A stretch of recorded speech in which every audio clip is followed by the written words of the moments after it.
yang mengingatkan hidup sehat juga suami istri, tapi istri juga lebih dominan.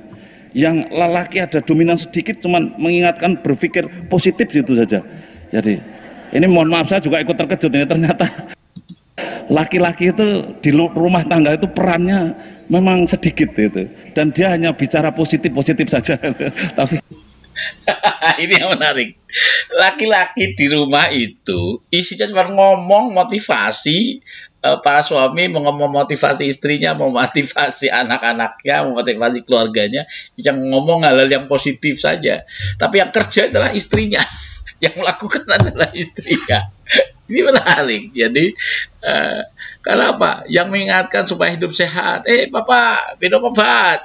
Bapak sudah mandi belum? Itu istri yang melakukan seperti itu, ya kan? Yang memberi kebutuhan, membeli kebutuhan rumah tangga, yang ke pasar, yang ke toko, yang ke para kebutuhan rumah, istri juga, ya kan? Yang mengingatkan beribadah dan berdoa, itu juga rupanya istri lebih dominan. Bapak sudah sholat belum? Bapak sudah berdoa belum? Bapak udah ngaji belum? Itu istri yang mengingatkan. Saya juga ngerasain seperti itu. Jadi karena saya istilahnya, kita laki-laki kan banyak di luar gitu. Pada pandemi tiba-tiba kita di rumah itu kadang-kadang bengong, nggak bisa ngapa-ngapain di rumah sendiri, ya, salah tingkah dan sebagainya. Itu yang kadang-kadang ya tetap harus diakui bahwa peran istri itu sangat luar biasa, apalagi di masa pandemi, di masa kesulitan ekonomi, itu tetap istri lebih punya daya tahan, punya kesabaran. Top dah, selamat buat para istri. Top dah pokoknya, harus. Makanya selalu dibilang kan, di balik laki-laki hebat selalu ada perempuan di belakangnya. Walaupun yang tampil itu laki-laki, tapi sesungguhnya yang hebat itu perempuannya. Makanya jangan sembarangan dengan istri. Karena bisa di kick off sama istri, bisa dibukain pintu pusing ente. Jadi bayangin pulang kemana-mana sih, sampai rumah kagak dibukain pintu sama istri, bisa apa ente? dalam grafik itu mohon izin untuk yang laki-laki lebih kecil, lebih sedikit daripada yang perempuan, karena ternyata laki-laki lebih mati lebih duluan daripada ibu-ibu. Jadi mohon izin, jadi bapak-bapak ini gagah-gagah tapi ternyata matinya duluan gitu ya. Selamat bergabung di channel Entrepreneur College. Mari subscribe, like, and komentarnya. Channel ini mengupas tentang bisnis, ekonomi, kemandirian, pendidikan, dan ketahanan keluarga. Jangan lupa pencet loncengnya supaya terus bisa mengikuti informasi-informasi di channel ini. Bismillahirrahmanirrahim. Assalamualaikum warahmatullahi wabarakatuh. Selamat berjumpa kembali di channel Entrepreneur College bersama saya Ahmad Khairul Salim. Saudaraku, bagaimana ideologi Pancasila itu terimplementasi dalam sebuah aksi nyata, kehidupan nyata, terimplementasi dalam undang-undang, terimplementasi dalam perilaku. Ini semua memerlukan rumusan-rumusan. Kali ini saya ingin mencoba memberikan satu komentar, reaksi atas satu seminar yang diselenggarakan oleh Badan Pembina Ideologi Pancasila atau BPIP, yang ketuanya adalah Profesor Dr. Kiai Haji Yudian Wahyudi, PhD. Dulu beliau rektor UIN Sunan Kalijaga, Dekan Fakultas Syariah UIN Sunan Kalijaga, pernah jadi dosen saya, pernah jadi senior saya. Sampai sekarang saya masih hormat karena beliau banyak memberikan inspirasi, memberikan keteladanan yang baik buat junior-juniornya seperti saya dan teman-teman yang segenerasi kuliah bersama beliau. Saudaraku, namun yang saya ingin sampaikan bukan itunya. Beliau memimpin BPIP kali ini menyelenggarakan satu seminar tentang tadi implementasi Pancasila ke dalam tindakan.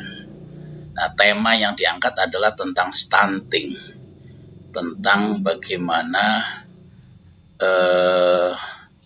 ibu-ibu hamil, bagaimana remaja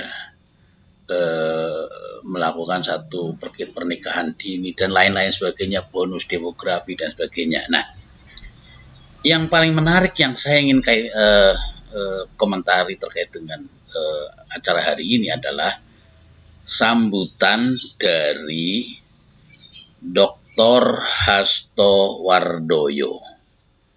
Beliau adalah Kepala BKKBN saat ini yang memberikan laporan kepada seluruh audien, termasuk di sana ada Ibu Megawati Soekarno Putri karena beliau sebagai pembina dari BPIP. Dan masih banyak tokoh-tokoh lain, pejabat-pejabat lain yang hadir di acara itu. Ada Lemhanas, ada Kapolri, misalnya ada Menpan RB Azwar Anas, ada siapa lagi, Ibu Mensos, Ibu siapa, Menteri Sosial, mantan wali kota Surabaya, Tri Risma hari ini ya, itu. Dan masih banyak lagi lah yang hadir. Sekali lagi, yang lebih menarik dari kaitannya dengan channel Interpanel College ini adalah karena kita selalu membahas tentang ketahanan keluarga, tentang pendidikan, tentang kewirausahaan, tentang bisnis, tentang ekonomi, tentang pembangunan dan sebagainya. Maka saya ingin menarik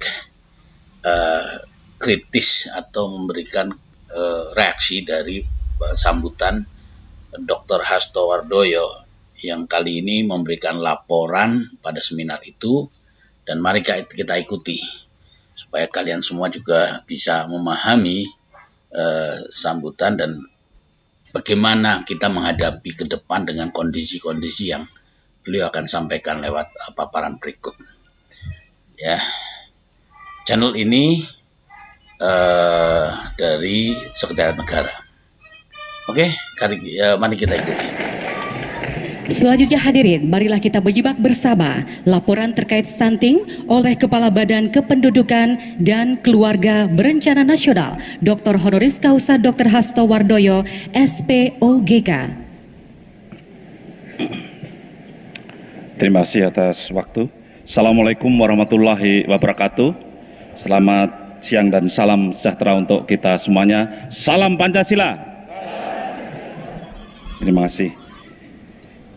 Oke, sebelum dilanjutkan ya, ini ada hal baru yang saya sendiri mungkin telat ya, tapi saya sendiri baru paham, baru tahu yang namanya salam Pancasila. Ini keren.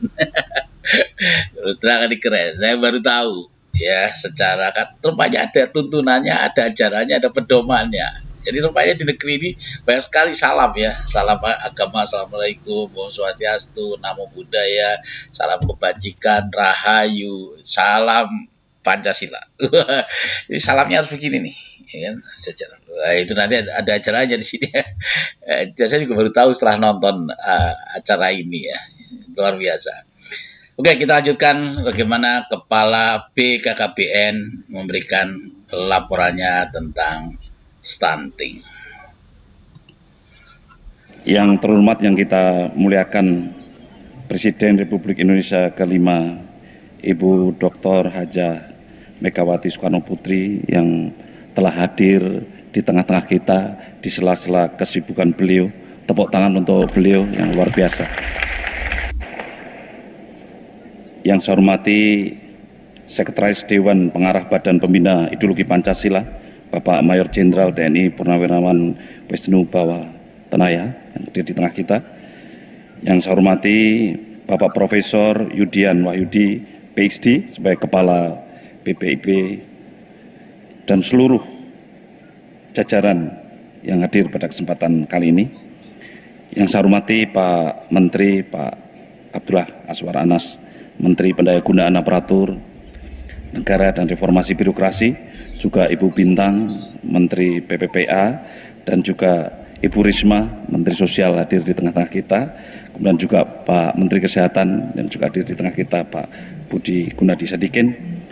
Yang saya hormati Bapak Panglima TNI yang juga hadir, berkenan hadir, dan seluruh jajaran dari Kepala Staf atau yang mewakili, Bapak Kapolri yang juga hadir di tengah-tengah kita, kami ucapkan terima kasih atas kehadirannya.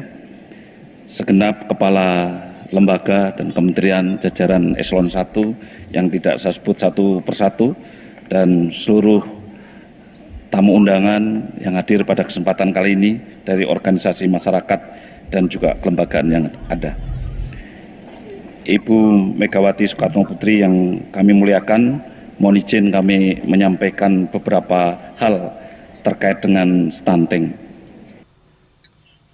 Oke, jadi acara ini diselenggarakan, barangkali mungkin insya Allah ini kerjasama antara BPIP, Badan Pembina Ideologi Pancasila, yang pembinanya Ibu Megawati dan ketuanya adalah Profesor Yudian Wahyudi. Terus ada Menpan RB, ini kerjasama pelaksananya juga tentang BKKBN. Dan yang tidak kalah penting adalah BRIN, Badan Riset dan Inovasi Nasional, yang ketuanya adalah Ibu Megawati juga. Dan beberapa lembaga negara, maka itu lengkap ini. Jadi rupanya ini akan menjadi sepertinya akan menjadi sebuah gerakan yang masif sampai ke level paling bawah seperti posyandu, RT, RW, karena menyangkut stunting itu menyangkut ibu-ibu hamil sampai bahkan pranikah. Ini semua akan diurusi.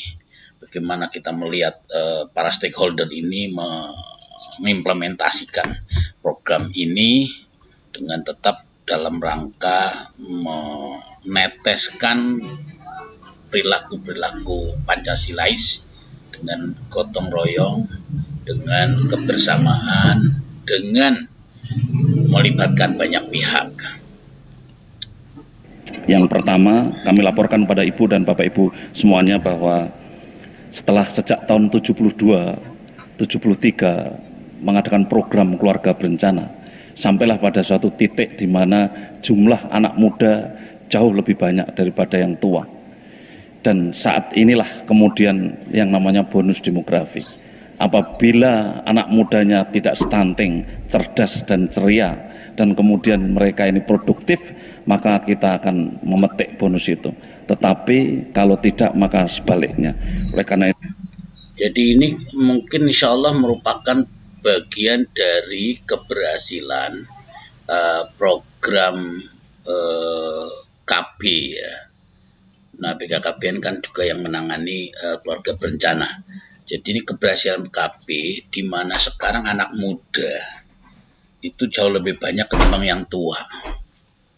Jadi ini akan menjadi bonus demografi yang sangat-sangat bagus kalau pertumbuhan sumber daya manusianya sehat, unggul, ya inovatif, dan itu semua didukung oleh sebuah program yang harus digerakkan supaya masyarakat sehat itu terbentuk, gizi baik terbentuk dari mulai pranikah sampai kehidupan kita berjalan. Jadi ini akan merubah lifestyle kehidupan orang, ya, supaya program stunting ini berhasil. Itulah pentingnya generasi muda yang harus kita sehatkan dan kita tingkatkan. Dalam grafik itu mohon izin untuk yang laki-laki lebih kecil, lebih sedikit daripada yang perempuan, karena ternyata laki-laki lebih mati lebih duluan daripada ibu-ibu. Jadi mohon izin, jadi bapak-bapak ini gagah-gagah tapi ternyata matinya duluan gitu ya. Karena terlalu banyak resiko matinya lebih tinggi, mohon izin. Oke, ini menarik. Jadi dari data ini kita bisa melihat, menyimpulkan bahwa laki-laki usianya lebih pendek Ya, perempuan usianya lebih banyak, lebih panjang. Ini yang menarik. Ya, rupanya ibu-ibu ini punya daya tahan kehidupan yang jauh lebih bagus ketimbang para lelaki. Nah, lelakinya ini mungkin terlalu banyak urusan, terlalu banyak tekanan kehidupan yang membuat banyak lelaki ini stres, banyak lelaki jadi usianya pendek karena tadi jadi kehidupannya terlalu banyak masalah. Nah, bagaimana masalah para lelaki ini harus bisa dikendorkan sehingga dikelola dengan baik, ya harus banyak faktor, ya tidak sekedar uang atau sekedar materi, tapi juga ada kehidupan kodiam sosial yang lain, spiritual dan sebagainya yang insya Allah akan bisa membuat para lelaki itu berusia lebih panjang. Jadi tidak tunggal faktornya, ya. Tapi dari data ini yang menarik justru para lelaki itu usianya lebih pendek. Itu mari kita kaji bersama. Ini perlu kajian yang lebih realistis ya, dari kehidupan kita. Apakah termasuk kita ini sekarang para lelaki ini akan mengalami hal yang seperti ini? Ya, oleh karena itu di slide saya ini adolesen atau remaja itu menjadi tulang punggung bangsa, harus menjadi harapan. Kalau seandainya remajanya, anak mudanya itu putus sekolah, kemudian kawin pada usia yang dini, kemudian dia hamil pada usia dini dan hamilnya banyak, humal hamil itu istilahnya, atau sering hamil dan banyak itu, maka terjadi mass demographic dividend atau tidak mencapai demografik atau menjadi. Iya, jadi kehamilan yang sehat itu salah satu faktornya adalah si remaja yang menikah itu harus remaja yang betul-betul siap secara mental, siap secara materi, siap secara psikologis, dan itu perlu edukasi yang betul, perlu pencerahan yang betul, perlu narasi yang betul, dan perlu pendidikan yang baik. Dan pendidikan yang baik itu butuh biaya, ya kan? Semuanya kesehatan yang baik itu butuh biaya. Jadi sangat terkait dengan kehidupan ekonomi kita. Gitu. Makanya kalau bayangin kalau anak putus sekolah, cukup SD atau cukup SMP saja, tidak bisa melanjutkan, ilmunya terbatas, terus hasrat seksnya tinggi, ya, terjadi kawin tinggi, dan pasti ini berujung kepada bagaimana mereka mengelola keluarganya dengan baik. Nah, ilmunya yang kurang maksimal sehingga keluarga dikelola dengan seadanya. Tapi beda kalau Anda seorang yang sarjana barangkali ya, atau punya ilmu yang cukup, apapun ya, tidak harus sarjana tapi ilmunya cukup, pesantren misalnya ilmunya yang cukup, maka relatif kehidupan masa depan keluarganya bisa lebih baik karena punya daya tahan, karena ilmunya yang lebih baik. Sekali lagi, itu juga bukan tunggal, tapi itu memberikan kontribusi yang cukup baik. Jadi musibah lah, ya. Dan itu sekaligus menjadi faktor risiko terjadinya stunting. Maka mohon izin Ibu, ini kita hadirkan anak-anak muda yang penting. Ini ada genre, mana genre itu? Ya, ini muda-muda semua, ya. Salam genre, remaja genre Indonesia. Tepuk tangan untuk dia, luar biasa. Jadi ada banyak salam aja modelnya. Ini ada lagi, tadi ada salam Pancasila, sekarang ada salam genre. Aja deh. Salam Pramuka, ada semua. Ini luar biasa. Semua menjadi salam. Menarik ya. Ada lucu-lucunya, tapi ya inilah Indonesia. Jadi semua komunitas ingin eksis, semua komunitas ingin berkontribusi, tentu saja ya niatnya, memberi motivasi dengan salam-salam yang seperti ini. Sumpahnya 3-0 sih Bu, jadi maksudnya dia berjanji pada kita semua tidak akan kawin pada usia dini, tidak akan kawin sebelum nikah. Awas kalau kawin sebelum nikah, janjinya sudah begini. Ya. Dan yang satu lagi tidak akan nafsa. Ini luar biasa. Oleh karena itu terima kasih genre kita yang luar biasa. Slide next. Ya. Ibu Mega dan Bapak Ibu Hadirin yang saya hormati, oleh karena itu. Jadi generasi muda harus siap dengan eh, tidak melakukan pernikahan dini, tapi harus pernikahan yang cukup matang karena ini menyangkut masa depan keluarganya, masa depan anak-anaknya, dan itu kalau dilanggar akan potensial menimbulkan stunting. Tidak kawin sebelum nikah, ya, ini juga penting karena banyak sekarang kehidupan seks bebas, kehidupan liberal, kehidupan anak muda-muda, sama Eleven, kehidupan LGBT, kehidupan sosial yang sangat macam-macam, carut marut ini, apalagi di kota-kota besar, ya, batas laki dan perempuan kadang sangat sumir, apalagi komunitas-komunitas seperti itu tentu yang seolah-olah batas laki dan perempuan sudah nyaris tidak ada, maka ini akan sangat rentan dan sangat rawan terjadinya pelanggaran-pelanggaran sosial, dan selain juga untuk berakibat kepada hamil duluan. Dan rupanya sekarang banyak orang hamil duluan itu sudah tidak malu lagi untuk bermedsos, ya. Pernikahan baru 3 bulan disahkan, diakadkan lewat penghulu, tiba-tiba lahir. Orang baru tahu. Kayaknya kemarin baru nikah 3 bulan, pengantenan rame-rame di gedung gitu kan, akad nikah. Kok baru 3 bulan sudah melahirkan? Kok baru 2 bulan sudah melahirkan? Kok baru 6 bulan sudah melahirkan? Ini masyarakat kita banyak yang seperti itu, gitu ya. Jadi perlu edukasi yang benar, selain faktor agama yang sangat resisten harus dikuatkan lagi, juga faktor-faktor sosial, kegotong royongan masyarakat sekitar, kepedulian keluarga dan seterusnya, ini juga sangat menentukan.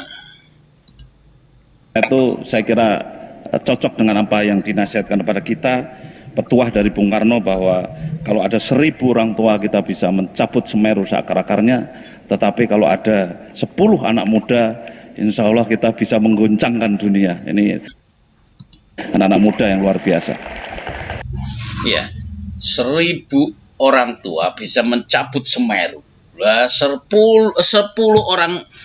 orang pemuda bisa mengguncang dunia. Wah, ini Bung Karno waktu mencapai ini luar biasa, ya. Ini saya kira intinya spirit, bagaimana pemuda harus berkualitas, anak muda harus tampil di depan, karena anak muda, anak yang kreatif, ketika mereka berkualitas maka masa depan negeri ini akan jauh lebih baik, masa depan komunitas masyarakat kita lebih baik, masyarakat atau masa depan keluarga juga akan lebih baik. Kalau saya dengan Pak Ketua Prof. Yudian ini 20 tahun lagi, kira-kira kalau ketemu ya diskusinya cuman kontrolnya ten pundi Pak, gula darahnya berapa, kontrolnya di mana, 20 tahun lagi. Tapi kalau saya ketemu genre itu 20 tahun lagi, saya hormat tinggi-tinggi karena dialah yang jadi panglima, dia yang jadi menteri, dia yang jadi presiden. Oleh karena itu kita hormat tinggi pada yang muda. Jadi generasi muda, generasi Z, genre milenial dan seterusnya ini adalah generasi masa depan yang membutuhkan keseriusan kita semua untuk membuat mereka lebih baik masa depannya, dengan pendidikan yang baik dan kesehatan yang baik, dengan segala fasilitas yang hari ini jauh lebih baik. Tentu bagaimana mereka punya ilmunya untuk memanfaatkan itu semua, ya. Bagaimana kita bisa dorong terus supaya anak-anak di sekitar kita tidak putus sekolah, ya kan, tidak bisa ke rumah sakit kalau sakit, tidak bisa berobat kalau waktunya sakit. Ini harus kita dorong. Caranya ya dengan banyak hal, ya lah, misalnya salah satunya bagaimana supaya kesempatan kerja terbentuk untuk mereka, lowongan pekerjaan terbentuk mereka, atau motivasi untuk wirausaha muda didorong oleh ekosistem pembiayaan, oleh ekosistem bangsa dan warga negara ini yang mau belanja produk tetangganya, belanja produk warung sebelahnya, ya, supaya kita bisa menjadi tuan di negeri sendiri. Ibu Mega dan Bapak Ibu hadirin yang saya hormati, Pak Presiden pesan bahwa keluarga kemudian menjadi perhatian serius. Oleh karena itu keluarga bisa menjadi, katakanlah, pondasi utama untuk tercapainya kemajuan bangsa, sehingga BKKBN diminta untuk memperhatikan kualitas keluarga. Slide. Jadi memang betul kayak yang bilang Pak Presiden, keluarga itu harus berkualitas. Keluarga muda khususnya itu harus betul-betul diperhatikan karena dia menjadi kunci Indonesia emas masa depan. Ya kan? Tahun 2045 Indonesia emas, 100 tahun Indonesia merdeka. Itu usia yang akan menikmatinya adalah usia-usia yang sekarang masih barangkali masih di bangku kuliah atau bangku sekolah SMP, SMA, ya kan? Kalau orang-orang yang sudah usianya 50 ke atas, 60 ke atas, ya usia tahun 2045 itu sudah tadi yang dibilang kontrolnya di mana, keluhannya gula darahnya berapa, remasonnya atau obat-obatannya apa, herbalnya apa. Ya, mari kita lanjutkan. Dan kami selama pandemi itu bertanya kepada keluarga. Kita bertanya kepada 20.600 keluarga. Siapa sih yang bertanggung jawab di keluarga? Saya sangat terkejut dengan hasil survei ini. Karena ketika jadi BKKBN melakukan survei yang melibatkan 20.000 keluarga lebih. Dan dalam survei itu rupanya terdapat yang disurvei itu fokus pada masa pandemi ya, 2 tahun pandemi COVID-19 ini kan semua ekonomi rontok ya, semua banyak yang social distance, banyak yang kerja di rumah, work from home, banyak yang perusahaannya bangkrut, banyak yang ekonominya tidak bergerak lagi, dan masih banyak lagi faktor-faktor yang multidisiplin. Dan rupanya dalam waktu rentang itu BKKBN melakukan survei. Hasilnya seperti apa? Mari kita lihat ya. Karena saya lihat beliau bilang sangat mengejutkan. Nah, apa kejutannya? Ini yang kita tunggu dalam paparan berikutnya. Ketika pertanyaan BKKBN itu yang melakukan pekerjaan di rumah itu siapa selama pandemi? Ternyata 49 itu ya suami istri persen, tapi 34% itu istri lebih dominan. Siapa yang melakukan pekerjaan di rumah? 2 suami istri bekerja bareng, tapi yang paling dominan tetap dominan istri. Ya, pekerjaan rumah memang banyak dilakukan pekerjaan istri. Jadi tiba-tiba laki-lakinya work from home itu bingung di rumah. Ya, karena biasa kerja ke kantor, bisa pergi ke kantor, tiba-tiba di rumah mau ngapain ya. Sementara perempuan ya sudah biasa di rumah ya, kerjaan rumah. Ribet dengan kerjaan rumah dari mulai bangun tidur sampai tidur lagi itu, mulai kamar mandi, cuci rumah, cuci lantai, dapur, semua ini biasa dikerjakan para ibu-ibu, para perempuan. Laki-laki ini kan begitu sampai rumah nggak ngerjain itu atau cuma sekedarnya aja, tapi tetap dominasinya adalah dominasi para ibu-ibu. Jadi yang banyak melakukan pekerjaan di rumah dominasinya adalah ibu-ibu. Ini kejutan. Dan kemudian bahkan 15% lebih istri saja yang melakukan. Ini kemudian tanya lagi, yang mengasuh anak, ya suami istri, tapi istri tetap lebih dominan. Tanya lagi, yang membeli yang mengasuh anak pun tetap istri lebih dominan, karena istri memang madrasatul ula, sekolah pertama bagi para anak-anak, ya kan? Jadi walaupun suami istri di rumah masa pandemi ngasuh anak bareng-bareng, tapi tetap ibu-ibu lebih dominan ngurusin keluarganya. Kebutuhan rumah tangga tetap istri lebih dominan. Memang suami istri ada tapi sedikit. Kemudian yang mengingatkan hidup sehat juga suami istri, tapi istri juga lebih dominan.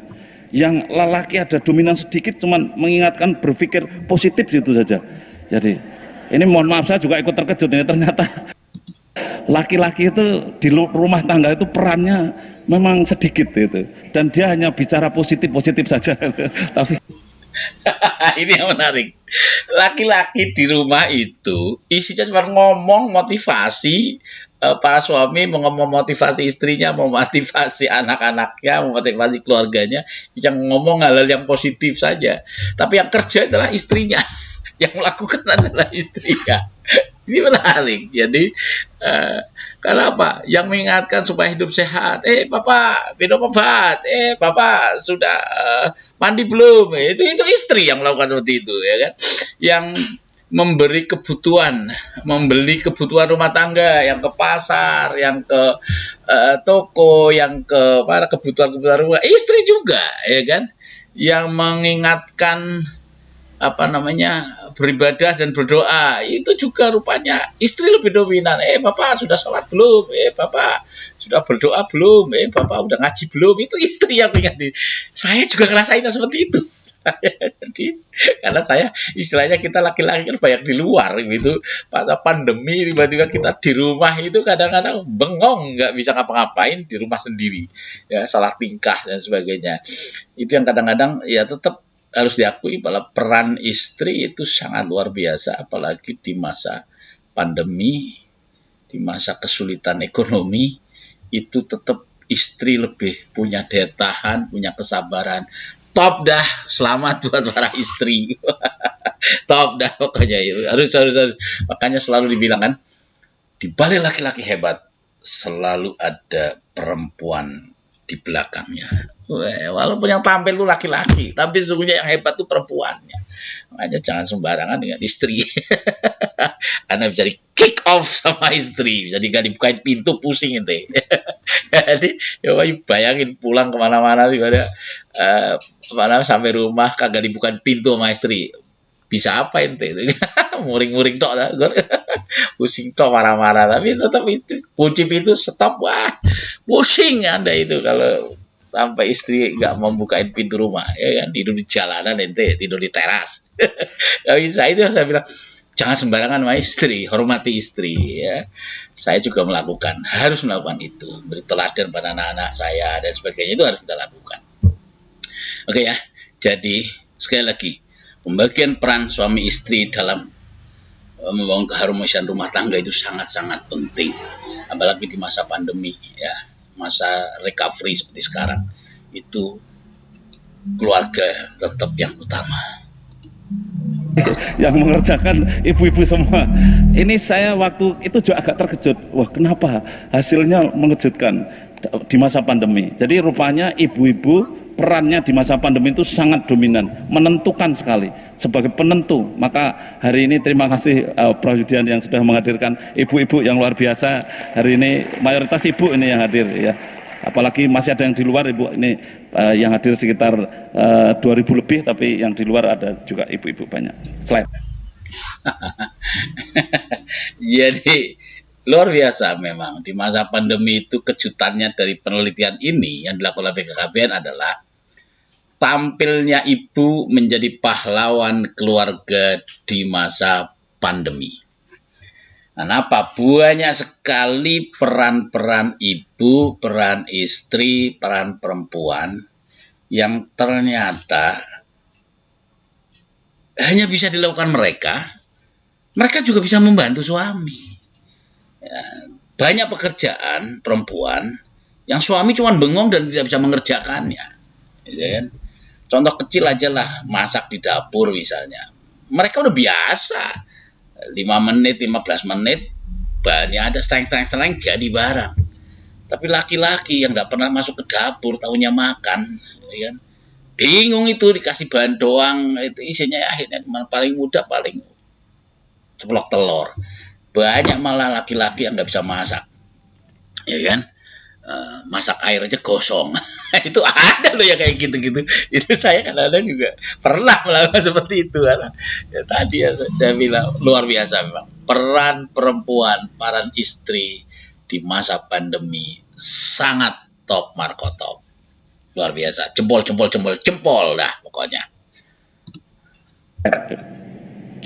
Oleh karena itu sebetulnya apa yang dikatakan Bung Karno, kalau perempuan itu baik maka jayalah negara, tetapi kalau perempuan itu buruk maka runtuhlah negara. Saya kira ini bukan berlebihan, dan ini kita survei sekarang pun hasilnya sama dengan apa yang beliau katakan pada waktu itu. Iya, saya kira perkataan Soekarno itu memang ya juga sabda Rasulullah Shallallahu Alaihi Wasallam yang mengatakan bahwa perempuan, sampai Rasulullah bilang ibu ibu 3 kali, baru bapakmu. Itu kan yang harus dihormati. Jadi betapa peran sentralnya ibu perempuan. Rasulullah sampai menyebut 3 kali, ibu, baru bapakmu. Nah itu kan betapa luar biasanya perempuan memang, ya kan? Dan itu disampaikan oleh Soekarno lagi, menjadi sebuah bahasa nasional yang sangat inspiratif dan mudah-mudahan memberi motivasi tentu saja. Ibu Mega dan Bapak Ibu hadirin yang saya hormati, mohon izin kami sedikit tentang stunting ini. Memang stunting itu pendek, tapi pendek belum tentu stunting. Ini supaya sering, mohon izin Pak Anas, ini Bupati idola saya itu tidak terlalu tinggi juga, agak pendek Pak Menteri. Tetapi cerdasnya luar biasa, itu jelas tidak stunting. Lalu Stunting pasti tubuhnya pendek, tapi tubuh pendek belum tentu stunting. Ya, ini saya kira harus diberi garis bawah supaya kita bisa memberikan semacam label atau judgement dengan tepat. Ya. Oleh karena itu sebetulnya kita hari ini baru mengukur pendeknya saja Ibu. Jadi angka berapa persen itu sebetulnya yang pendek. Tapi yang stunting beneran tuh belum tahu kita. Karena yang stunting harus diperiksa kecerdasannya. Mohon izin Pak Anas, kalau Pak Anas lahir sekarang saya catat sebagai stunting loh. Kalau lahir sekarang, tapi sudah jadi bupati, jadi menteri ya tidaklah, itu pasti tidak. Slide next. Dan dampak stunting memang sangat merugikan. Oleh karena itu high skill kita itu rendah, medium skill kita itu medium, low skill kita itu tinggi. Karena kemampuan intelektual skill kita rendah. Nah, oleh karena itu dampak dari stunting ini adalah dia tidak tinggi, pasti tidak bisa jadi TNI, tidak bisa jadi Polri itu, dan kemudian dia kalau di hari tuanya cenderung sakit-sakitan lebih awal, sekitar usia 45 tahun. Kalau orang pendek itu kalau gemuk, kemudian gemuknya di tengah, dan itu namanya central obese. Dan central obese itu membuat kita mudah kena penyakit namanya metabolic disorder seperti kencing manis, atau juga penyakit gangguan cardiovascular disease seperti tekanan darah tinggi, stroke dan seterusnya. Inilah. Oke, jadi apa saja dampak stunting? Ya, ada dampak jangka panjang, ada dampak jangka pendek. Dampak jangka pendeknya adalah terganggunya perkembangan otak. Yang kedua, kecerdasannya berkurang, gangguan pertumbuhan fisiknya ya jadi pendek, gangguan metabolisme dalam tubuh kurang sehat. Dan ketika ini terjadi, maka ini akan sangat berpengaruh pada kualitas seorang anak. Dampak jangka panjangnya adalah menurunnya kemampuan kognitif dan prestasi belajar. Jadi kalau anak-anak kita nggak pinter, ini harus ditanyakan dulu nih gizinya dulu kayak apa, stunting atau enggak. Ini penting untuk diketahui sejak dini ya. Dampak jangka panjang lain adalah menurunnya kekebalan tubuh sehingga mudah terpapar penyakit ya, karena rentan ya terhadap penyakit, maka kurang sehat dan mudah sekali masuk penyakit. Daya tubuh serangannya terhadap serangan luar itu lemah ya, akhirnya ya kita jadi sering sakit. Dampak jangka panjang lain adalah meningkatnya risiko memiliki penyakit diabetes, obesitas, penyakit jantung, pembuluh darah, kanker, stroke, dan disabilitas pada usia tua. Itu yang dikatakan tadi, usia 40 ketika Anda kena stunting itu, usia itu ya perutnya sudah besar, membuncit ya kan? Dan itu rawan sekali ya. Seperti saya lah sedikit lah. Ya, nanti ini sedang kita usahakan dengan olahraga, dengan sit up ya, dengan banyak hal, makanan dan sebagainya, termasuk puasa. Ini sedang kita upayakan supaya orang-orang seperti saya yang usianya sudah di atas 50 tahun itu memang rawan dengan kayak gini. Maka itu ya gimana? Karena dulu waktu kecil kan barangkali orang tua saya di kampung nggak ngerti yang namanya ilmu-ilmu kayak gini kan. Jadi kalaupun ngerti ya seadanya. Sehingga gedenya tuanya banyak orang yang akhirnya mengalami obesitas, jantungan, stroke dan lain sebagainya. Itulah orang stunting memang kemudian kena sentral obes. Yang sentral obes memang termasuk saya ya, tapi saya tidak stunting karena agak tinggi. Memang sentral obes mudah kena penyakit. Oleh karena itu stunting 45 tahun sudah seperti itu. Slide next.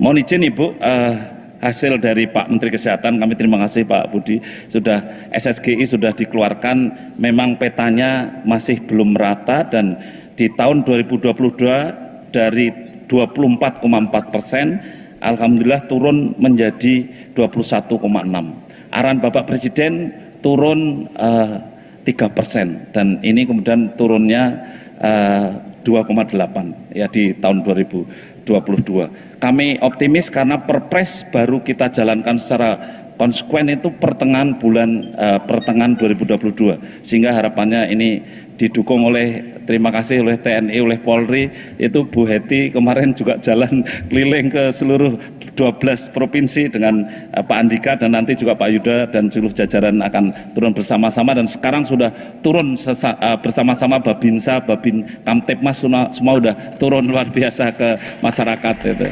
Bahkan ya, ini memang harus menjadi sebuah gerakan. Ya, seluruh masyarakat Indonesia harus membantu program stunting ini. Semua elemen masyarakat dari yang paling bawah struktur RT, RW, kelurahan sampai terus gubernur sampai yang lain, semua stakeholder masyarakat, tokoh agama, tokoh sosial, tokoh adat, tokoh semua yang bisa digerakkan. Ada Posyandu, Karang Taruna, ada kelompok RSM dan sebagainya. Ini semuanya harus bergerak. Ormas, organisasi politik, parlemen, dan semuanya ini harus bergerak. Jadi tidak bisa hanya mengandalkan program-program yang berdasarkan nomenklatur APBN, APBD aja tidak bisa. Ini harus menjadi sebuah gerakan masyarakat, ormas, organisasi keagamaan, organisasi sosial, organisasi kepemudaan, organisasi guru, organisasi asosiasi-asosiasi profesi, dokter, perawat misalnya, sampai ke pengusaha dan sebagainya. Ini semuanya harus menjadi movement, gerakan. Semua masyarakat harus ikut terlibat karena ini menyangkut keluarga terkecil kita, menyangkut masa depan anak-anak kita, menyangkut masa depan bangsa ini. Ya, siapapun wajib menurut saya turun ngomong tentang pentingnya stunting ini harus diberantas bersama-sama. Khotbah-khotbah di masjid misalnya, ceramah-ceramah para da'i-da'iyah, para pastor, para pendeta, ini semua harus ngomong itu supaya lagi-lagi menjadi sebuah gerakan bersama sehingga ini memperoleh hasil yang sangat luar biasa. Sebisa mungkin diturunkan angka stunting ini menjadi 0 kalau bisa, ya kan? Serendah-rendahnya harus bisa dilakukan. Beberapa kasus keduluan Babinsa sama Babin Kamtipmas daripada kader BKKBN sama kader Posyandu, ini luar biasa ya. Slide next. Terus saja slide berikutnya ya. Next. Ibu Mega dan Bapak Ibu hadirin yang saya hormati, ada satu curhatan kami bahwa selain stunting sebetulnya ada satu masalah, yaitu mental emotional disorder, di mana nyata-nyata di tahun 2013 mental emotional disorder itu 6,1%, tetapi di tahun 2018 naik menjadi 8,9%. Ini serius. Mental emotional disorder sebetulnya sebagian adalah gangguan jiwa ringan. Orang yang suka hidup di alamnya sendiri, kemudian dia juga berpikir waham, yang kemudian dia merasa benar sendiri. Oleh karena itu menjadi keprihatinan berikutnya. Dan jangan-jangan ini gejala anak muda yang sekarang suka-suka dikit-dikit healing ya. Jadi anak-anak ini sekarang anak-anak muda ya, itu kalau hari Sabtu Minggu atau hari libur pendek itu atau hari tertentu gitu ya, itu dikit-dikit healing Pak, healing Mas. refresh mas, ya kan, keluar dari kerutinan dikit-dikit seperti itu ya, atau ini mas, sehingga karena ingin refresh ya seperti itu, maka solusi mereka ya healing. Karena apa? Ada tekanan kehidupan, ada tekanan sosial, ada tekanan rumah tangga, ada tekanan masyarakat, ada tekanan uh, kerjaan dan seterusnya yang mau nggak mau akhirnya menuntut itu. Jadi stres lah, ya kan. Nah, itu dikit-dikit healing ya kan, sekarang begitu banyak anak muda itu lihat di medsos, di apa itu, di IG, Instagram dan sebagainya, TikTok itu dikit-dikit healing ya. Itu luar biasa, kadang viral banget ya kayak gitu-gitu. Kemudian ada banyak perceraian karena banyak remaja yang toxic people, toxic relationship, kemudian akhirnya juga menjadi toxic friendship dan seterusnya. Sehingga kita sedih sekarang ini perceraian cukup tinggi. Nafsa mencapai, yang pernah mencoba nafsa itu 5,1%. Sehingga kalau rutan-rutan isinya mayoritas itu juga wajar. Yang senyum. Iya, ini obat-obat bius, obat-obat narkotika atau sejenisnya ya, nafsa seperti ini sekarang itu penjara isinya para pemakai narkoba itu loh. Jadi kita nih karena banyak orang stres, healing, karena ilmunya nggak cukup, sosial keluarganya nggak sehat, broken, larinya ke obat-obatan, larinya ke narkoba dan sebagainya, itu meningkat yang kayak gitu-gitu. Penjara itu banyak sekali itu isinya orang-orang yang pengguna narkoba atau orang-orang yang kena stres. Nah, ini gejala yang sangat menarik memang di akhir-akhir ini. Ya, ini perlu diwaspadai bersama saya kira. Nah itu anak-anak muda kita nggak boleh kena kayak gitu-gitu. Ya, saya kira data ini cukup menarik untuk kita sikapi bersama-sama, untuk ayo kita bekerja bersama-sama seluruh komponen masyarakat ini untuk sama-sama kalau bisa menghilangkan atau minimal mengecilkan jumlah orang-orang yang terpapar narkoba, terpapar nafsa, terpapar stres, ya kan? Ya karena tadi keluarganya mungkin bahkan bisa jadi gila karena apa? Senyum sendiri, ngomong sendiri di jalanan, nggak malu, ya kan? Telanjang. Banyak kan sekarang anak-orang muda yang kadang saking stresnya ya telanjang di jalanan ya. Itu saya kira ya inilah kehidupan modern barangkali atau apa namanya saya nggak ngerti, tapi itulah yang terjadi. Dan sekarang gejala-gejala itu di kota itu sangat-sangat banyak sekali, karena apa, kehidupan sosial yang permisif, kehidupan individual, kehidupan kapitalis, kehidupan yang di kota ini gotong royong sudah menipis, orang maunya nafsi-nafsi, tetangga sama tetangga tidak kenal. Saya contoh di kompleks saya aja, yang saya sudah tinggal di sini lebih dari 20 tahun, masih ada loh yang saya lihat, ada orang yang belum pernah keluar, atau namanya apa, ngobrol-ngobrol sama tetangga. Banyak yang saya lihat, satu komplek loh, padahal satu RT loh. Padahal kita sering ngobrol-ngobrol dengan warga yang lain, tapi dia nggak pernah mau ngobrol. Sampai saya sekarang udah 20 tahun ada yang nggak ngerti namanya. Tapi itu kan tidak terjadi kalau itu di desa, dari kampung-kampung, dari ujung ke ujung aja udah tahu rumahnya Bu Hasanah, oh tahu Pak di sono, tahu rumahnya rumahnya Pak Amir Pak, oh di sono. Nah kalau di kota, Bapak tahu rumahnya udah di depannya, nggak ngerti Pak. Nah, ini kehidupan yang sekarang terjadi dan permisif sekali di kota-kota khususnya ya. Jadi kalau bertetangga itu kadang kita cuma lihat wajahnya tapi nggak ngerti namanya. Ya kan, karena nggak pernah gaul gitu kan, padahal mungkin sering lewat tapi nggak ngerti namanya karena nggak kenal, nggak saling komunikasi ya. Sehingga kalau ada sekarang kan musimnya misalnya paket, Pak tahu nggak alamat ini Pak, oh tahu itu alamatnya sebelah, tapi namanya nggak ngerti namanya. Kayak gitu itu kan banyak sekali di kota ya, apalagi kehidupan yang dimana sekarang belanja semua udah online, isinya tahu-tahu tiap pagi isinya paket dari platform marketplace seperti itu. Apa yang terjadi ya kan, kehidupan modern seperti ini, kehidupan yang nafsi-nafsi, kehidupan individu-individu yang akhirnya permisif sekali dengan kerentanan sosial. Ini memerlukan satu tugas bersama supaya dibangun lagi semangat kebersamaan, semangat persatuan, semangat gotong royong dan sebagainya. Ini semua harus bermula dari keluarga. sendiri ngomong sendiri, dulu tahun 2013 1,7 per 1000, hari ini 7 per 1000 yang senyum sendiri ngomong sendiri. Maka pembangunan manusia luar biasa, penting sekali untuk kita pikirkan bersama. Pembangunan infrastruktur prioritas penting, tapi manusia juga super penting, karena memang kita perlu mencegah stunting, kemudian juga mencegah terjadinya kelainan mental emosional. Ya, ini menjadi luar biasa karena tapi banyak orang senyum-senyum sendiri, kayak gila lah ODGJ gitu kan.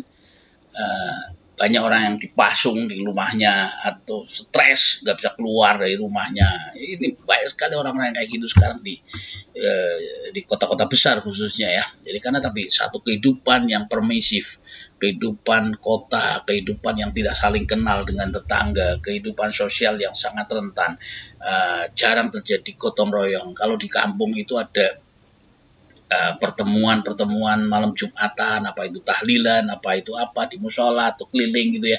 Di kota ini kan nggak ada gitu. Jadi kita mengumpul pakai apa eventnya? Eventnya 17-an setahun sekali. Itu anak-anak remaja, yang tua-tua kagak ngumpul. Ya, kita satu RT kadang juga mestinya ada, kayak tempat saya ini ada arisan, ada apa. Itu bagi yang setiap hari ngumpul, ini enak. Ketemu di jalan menyapa, ketemu di mana-mana nyapa.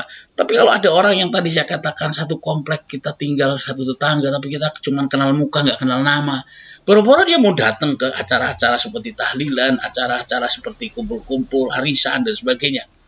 Padahal itu sangat penting untuk membangun kohesivitas atau kebersamaan dari keluarga kita, sehingga saling mengerti, saling memahami, syukur bisa melakukan sesuatu gotong royong bersama-sama, saling membantu.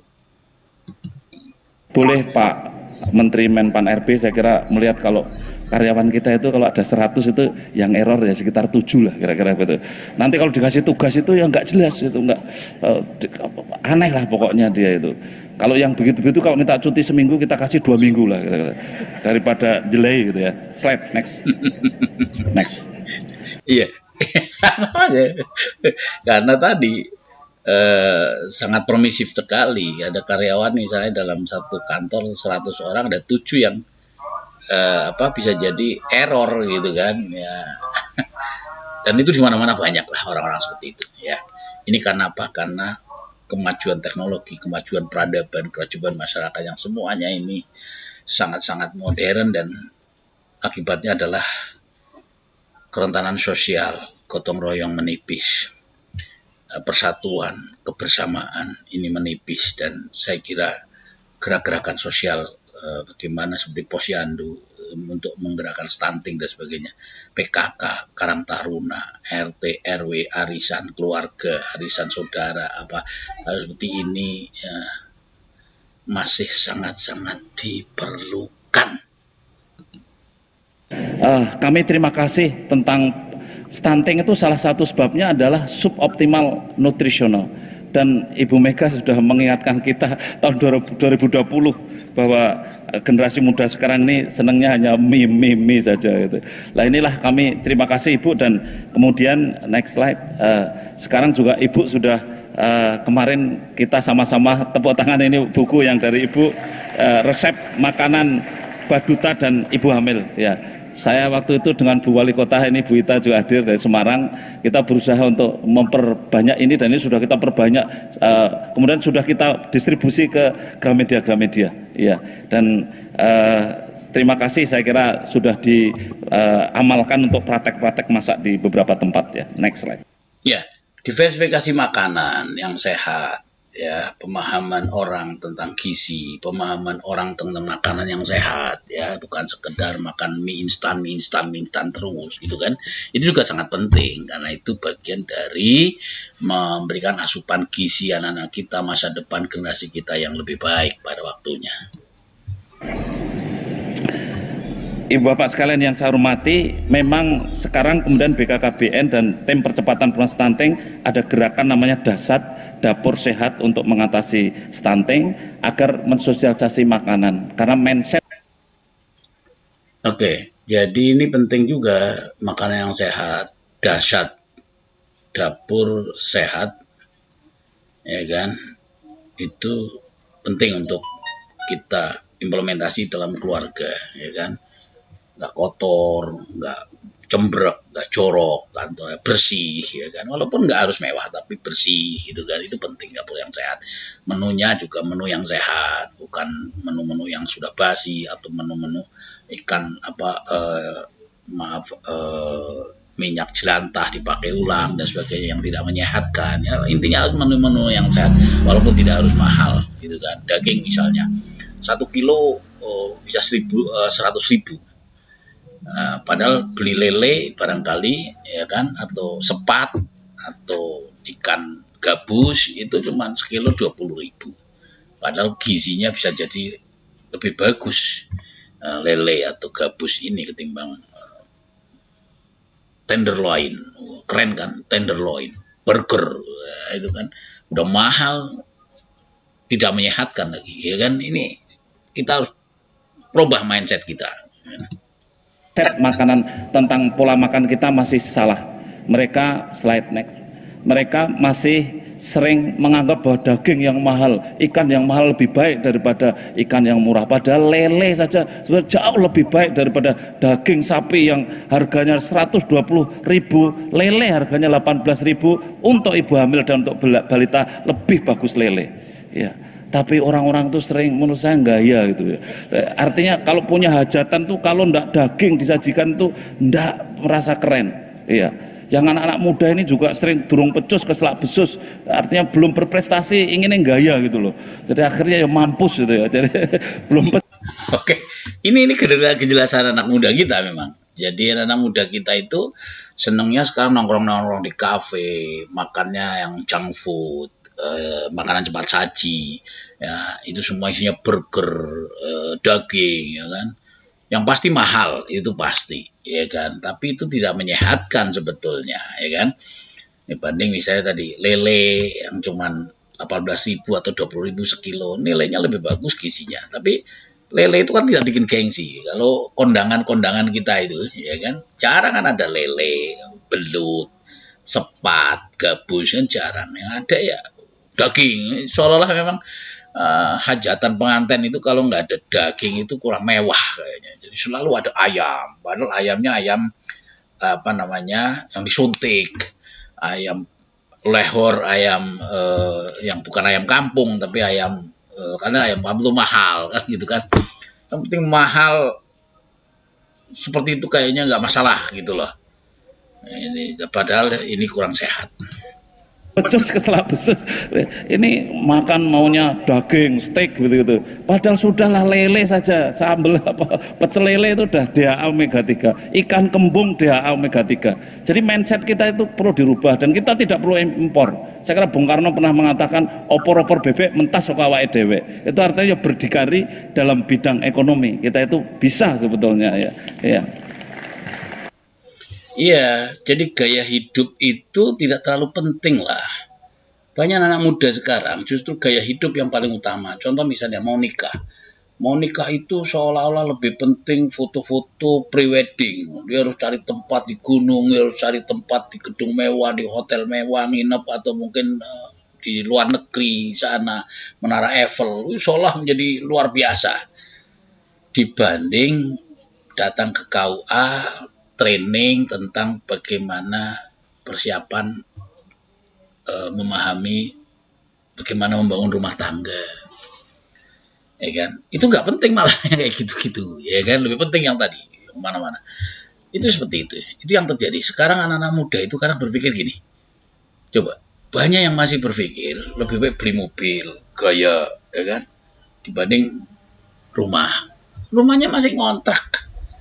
Tampilannya kan mobil keren gitu kan, gayanya dipandang orang wah keren, padahal rumahnya masih ngontrak, masih tinggal nunut orang tua, ya kan, pondok mertua indah, tapi gayanya harus setengah langit. Nah itu anak muda itu sekarang banyak begitu gitu loh, padahal lebih penting dia bikin rumah sendiri atau beli rumah sendiri walaupun kecil, tapi itu menjadi milik sendiri yang kemudian nanti bisa berkembang, dibesarkan atau nanti menjadi lebih baik lagi dengan menabung dan seterusnya, daripada tinggal di Pondok Mertua Indah, numpang mertua, tapi gayanya setengah mati dengan tampilan mobil yang mewah, dan masih banyak yang kayak gitu-gitu. Ini saya kira kehidupan sosial yang seperti ini yang harus dikoreksi, karena mindsetnya memang harus ditata ulang.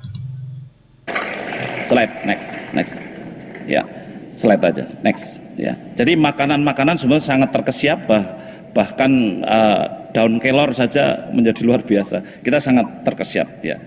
Next. Ibu izin yang terakhir kami matur bahwa remaja-remaja kita ini ada genre, ada paskibraka. Mereka ini kalau mau nikah umumnya hanya pre-wedding terus saja itu. Foto sana foto sini habis puluhan juta. Prekonsepsi yang menyiapkan supaya bayinya bagus, supaya kalau hamil tidak stunting itu periksa HB cuma 5.000, tidak dikerjakan. Tapi foto semua gunung dipanjat, foto sana foto sini, Masya Allah, ini boros, boros. Ya, ini fakta, ya ini fakta. Jadi apa namanya, anak muda sekarang ya preweddingnya mewah, habisin uang yang banyak, boros gitu kan. Sementara tadi cek darah aja gak diikutkan gitu kan, preconception, ilmu tentang pernikahan. Sekarang kan di KUA ada orang mau nikah itu ada semacam tanda kutip kayak pelatihan atau apalah, kasih materi tentang itu pun kagak datang, banyak yang seperti itu karena sibuk dengan prewedding.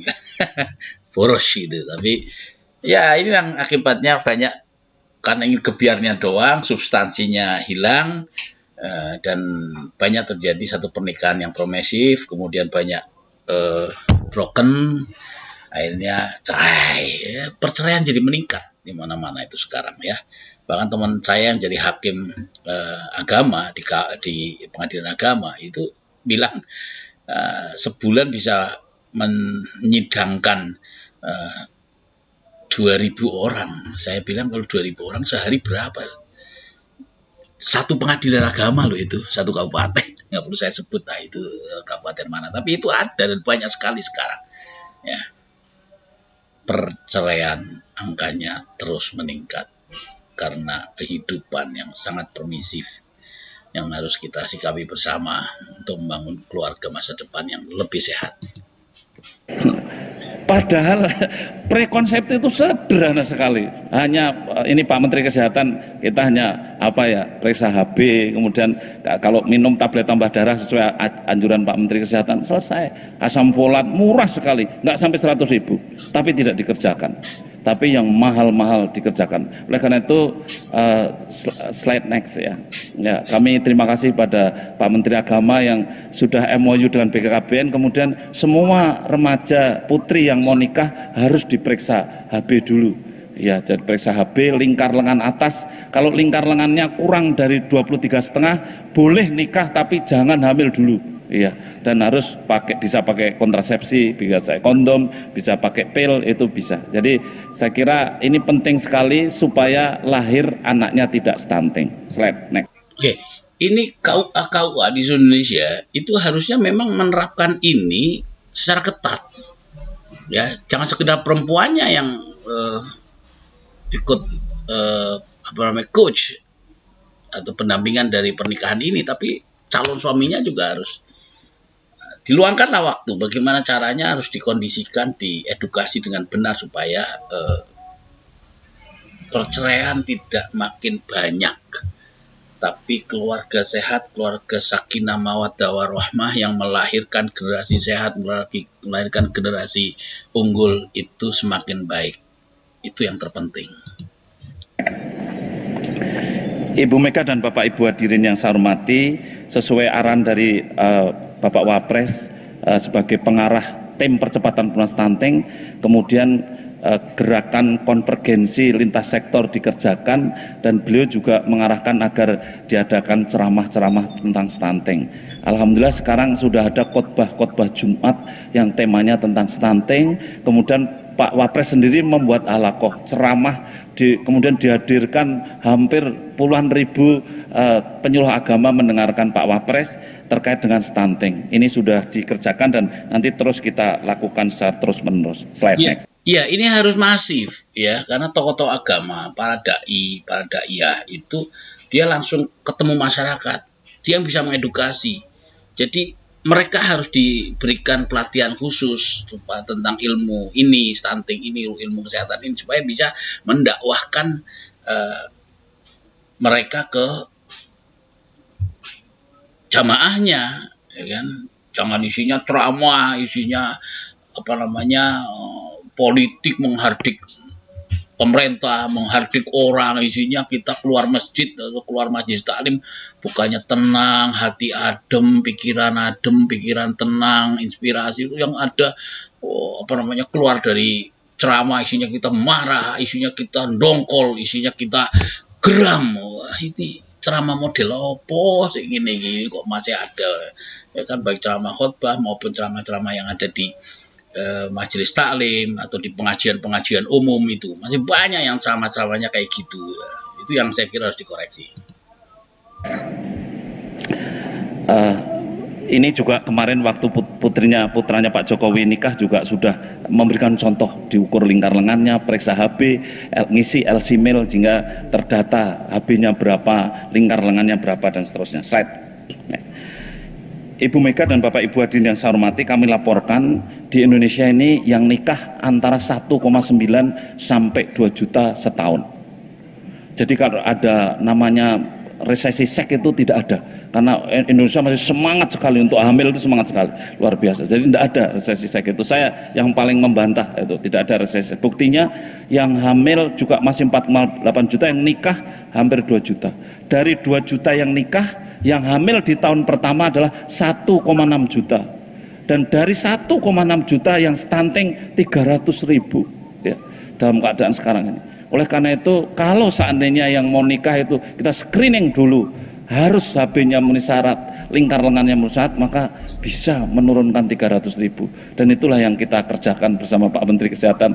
Terima kasih Pak Menteri untuk kemudian diberi banyak asupan dan macam-macam. Iya, ini saya kira harus dijelaskan lebih detail ya.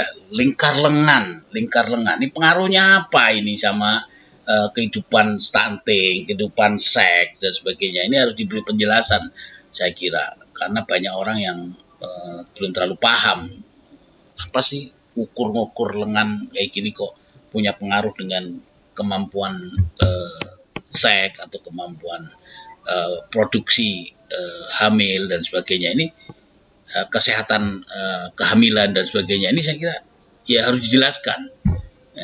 Ini perlunya pelatihan, perlunya pendidikan para dai, para pendakwah, para penerang, juru penerang masyarakat ya, sampai ke posyandu. Yang melahirkan ibu 4,8 juta yang hamil, kemudian 4,4 juta yang lahir, dan kita melahirkan bayi seperti satu negara Singapura setiap tahunnya. Jadi kalau negara kita tuh bebannya berat itu, oh iya, karena hampir satu penduduk Singapura lahir setahun sekali. Dan iya, ini luar biasa ya. Ibu hamil setiap tahun yang melahirkan hidup itu bisa 4.400.000 atau hampir 4.500.000. Ini sama kurang lebih dengan jumlah penduduk Singapura. You bisa bayangkan kalau Singapura dimatikan itu semua penduduknya, terus kita isi orang Indonesia, itu cuma cukup nunggu ibu-ibu lahir setahun, penduduk Singapura kita ganti itu sudah penuh lagi itu. Karena penduduk Singapura kan kurang lebih 4 jutaan, ya 5 jutaan. Ya. Sementara ini itu bagi Indonesia itu hanya kelahiran setahun. Bayangin seluruh Indonesia. Wah, makanya penduduk Indonesia luar biasa kan, 270 juta jiwa. Singapura cuma berapa persennya kan itu kan. Cuman ya karena di sana kehidupan ekonominya lebih sosial, lebih sejahtera ya, tingkat ibu hamil melahirkan meninggal itu kecil, orang KB atau anak-anak lahir. Kalau di sini kan masih banyak nih orang-orang tua kita yang lahir atau anak-anak muda kita yang lahir punya anak 6, 5, ya kan, itu di Singapura hampir nggak ada. Di Singapura punya anak 2, 1 paling banyak kan gitu, 2 paling banyak gitu. Kalau di kita ini anak-anak 6, saya aja punya anak 6 kan, masih banyak anak-anak muda yang lain, yang tetangga saya aja punya anak 7, padahal usianya masih belum 40 tahun. Masih banyak yang kayak gitu. Tapi ya tadi, ini perlu diedukasi, perlu dijelaskan supaya kehamilan yang sehat, melahirkan generasi-generasi unggul, melahirkan manusia-manusia masa depan yang sehat dengan ilmu yang cukup. Dan mohon maaf, yang mati ibunya ini kami sedih kalau melihat ini, itu masih 189 per 100.000. Padahal yang hamil tadi yang melahirkan 4,4 juta, bisa dibayangkan. Kalau 100.000 itu yang mati 189, kemudian kalau 1 juta yang melahirkan, kemudian yang mati berapa? Ya. Terus kalau 4 juta yang mati berapa? Jadi ibu-ibu lahir terus meninggal, atau anaknya yang meninggal itu sekarang masih banyak, dan ini perlunya betul-betul kesehatan ibu hamil, perlunya pengetahuan yang cukup tentang kehamilan, tentang perkawinan, tentang pernikahan ya, supaya tidak terjadi pernikahan dini, tapi pernikahan yang betul-betul cukup umur, mentalnya siap, mentalnya kuat ya. Maksudnya ketahanan keluarga itu jauh lebih baik karena mereka menikah dengan ilmu yang cukup, dengan pengetahuan yang cukup, dengan bekal mental yang cukup, syukur dengan materi yang cukup, sehingga bisa mengantarkan anak-anaknya adalah anak-anak terlahir yang anak-anak yang sehat, menyongsong masa depan, demografi, bonus demografi yang positif, yang produktif, inovatif untuk membangun keluarga, masyarakat, dan bangsa ini di masa depan.